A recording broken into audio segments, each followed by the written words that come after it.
Hey guys, it's day 27 of the New Testament in 90 days.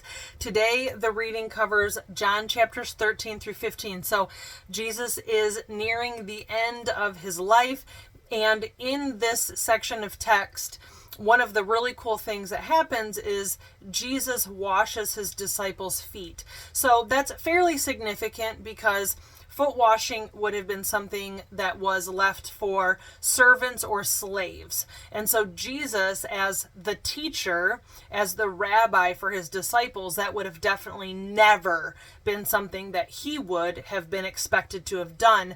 But he does that. He takes on the posture of a servant and washes his disciples' feet.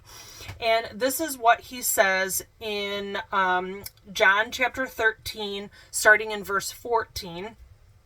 He says to his disciples, he says, "Since I, your Lord and teacher, have washed your feet, you ought to wash each other's feet. I have given you an example to follow. Do as I have done to you." And so it's really important as Christ followers that we understand that we are to follow in Christ's footsteps. We are to follow his example.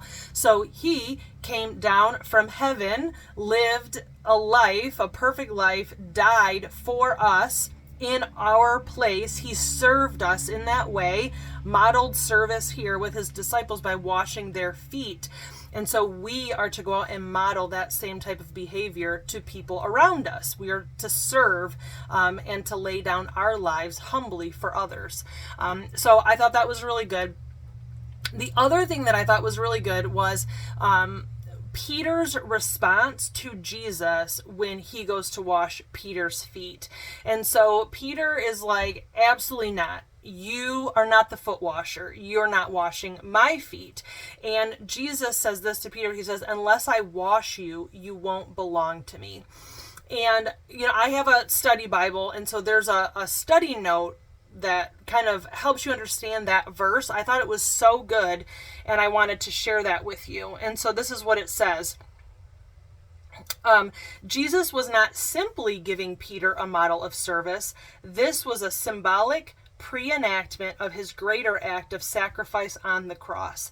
Receiving Jesus's spiritual cleansing is a condition for discipleship. So if Peter could not accept this act, he could not be Jesus's disciple at all. I think that's really important because I think it goes against our nature to say, I can't do things on my own. I need the help of someone else. And in this instance, yes, Jesus is modeling service. He's cleansing them physically, cleaning their feet. But it was also a symbol of a greater cleansing, a spiritual cleansing that Jesus offers to all of humanity. And Jesus is saying, if I don't cleanse you, you have no part with me. Like you won't belong to me. And so, there's one additional verse that I think piggybacks off this really well, and it's in John 14, verse 6, and Jesus says, "I am the way, the truth, and the life. No one can come to the Father except through me." So I think all of this goes together really well. We see that Jesus sacrificed himself. He is the way to find spiritual cleansing, physical cleansing, and find our way back to the Father. This is how we find life and find our way back to God, is through Jesus. And when we understand that, when we truly grasp and understand that, it makes us love people more. It makes us serve people more willingly because we understand Jesus's status and how he came down. He's the king of all, right? But he came from heaven and took on the place of a servant for us. And so why would we not do the same? So anyway, so that was kind of a wrap up of John 13 through 15. If you have any questions or comments about anything I shared with you today, feel free to leave a comment or shoot me a private message. And if I don't hear from you today, I will see you tomorrow. Bye, guys.